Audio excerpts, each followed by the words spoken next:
So having strong, sturdy walls, having a door that we can close at night, it's something that we take for granted, being able to lock our door and be safe. For many of these families, for years, sometimes even a lifetime, they don't have that opportunity to have a safe shelter. So when they move into a new story community, when they move into a safe home, families' lives are transformed.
Our first product is a 3D printer that can print a house in 24 hours for half the cost.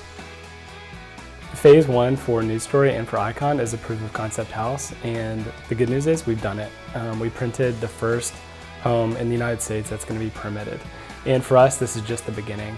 The real kind of home run for us is to be able to do what we've done here in Austin, Texas, in the developing world, and we're doing that in what we call Phase 2, which is in El Salvador. We are going to be printing an entire village for people that don't have homes.